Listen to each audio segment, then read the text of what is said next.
बच्चों में सेहत के हवाले से आज हम एक और अहम टॉपिक डिस्कस करेंगे। बहुत से पेरेंट्स हमारे पास अपने छोटे बच्चे, ख़ास तौर पर 8 से 9 माह से छोटे बच्चे हमारे पास इस कंप्लेंट के साथ लेकर आते हैं कि बच्चा जब पखाना करने लगता है, स्टूल पास करने लगता है, तो स्टूल पास करने से 5, 10, 15 मिनट पहले बहुत ज़्यादा चीखता है, रोता है, डिस्टर्ब हो जाता है, उसका मुँह सुर्ख लाल हो जाता है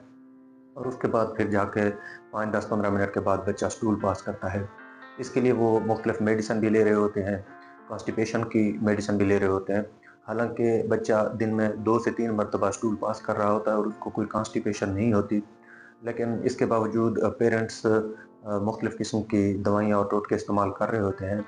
तो आज की वीडियो में हम डिस्कस करेंगे कि इस प्रॉब्लम की असल वजह क्या है और इस मसले का हल क्या है। बेसिकली इसमें ये होता है कि जब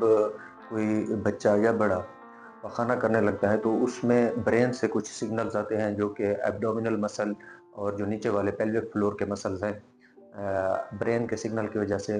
जो एब्डोमिनल मसल है वो कॉन्ट्रैक्ट होते हैं और जो पेल्विक फ्लोर के मसल्स होते हैं वो रिलैक्स होते हैं और इसी तरह पखाना पास हो जाता है। लेकिन छोटे बच्चों में चूँकि ये कोऑर्डिनेशन अभी तक नहीं बनी होती कि जो ब्रेन के सिग्नल्स आते हैं उसके बाद जब बच्चा पखाना करने लगता है, तो आइडियली तो ये होना चाहिए कि ये जो एब्डोमेन के मसल्स हैं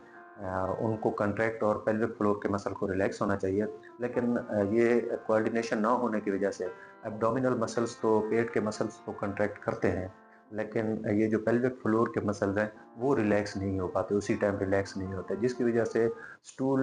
एब्डोमेन से नीचे तो पास हो जाता है, लेकिन आगे मसल कंट्रैक्ट होने की वजह से वो फिर स्टूल पास नहीं कर सकते। इसलिए वो बार-बार ज़ोर लगाते हैं, पेट अकड़ाते हैं, चीखते हैं, शोर करते हैं, रोते हैं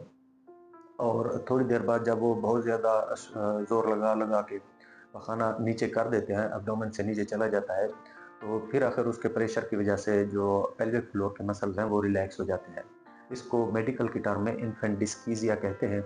और ये एक नॉर्मल प्रोसेस है क्योंकि बच्चे लर्निंग के प्रोसेस से गुज़र रहे होते हैं, उनका ब्रेन अभी डेवलप हो रहा होता है, तो कुछ अरसे के बाद ये मसला खुद ब खुद ख़त्म हो जाता है। इसलिए पेरेंट्स को चाहिए कि मुख्तलिफ जो मेडिसिन से अवॉइड करें और वेट करें कि ये मसला खुद ब खुद सेटल हो जाएगा। Thank you.